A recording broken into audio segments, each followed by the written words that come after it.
example ng pako. Yan, para makita nyo yan. Yung mga lumbod pa, yan ang pikukuha. Yan, yan.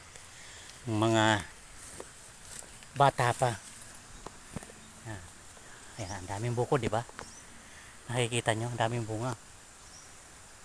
Gusto nyong kumain. Tsaka gusto ko rin kumain yan. Kaya lang, hindi tayo pwedeng kumuha yan. Kasi, hindi amin yan. Yan, sa likod bahay namin doon. Mamaya, bibigyan ko kayo ng video. Doon tayo kukuha. For now, ito munang pako ang ating kukuliktahin. Ayan. Ayun yung ilog, baha.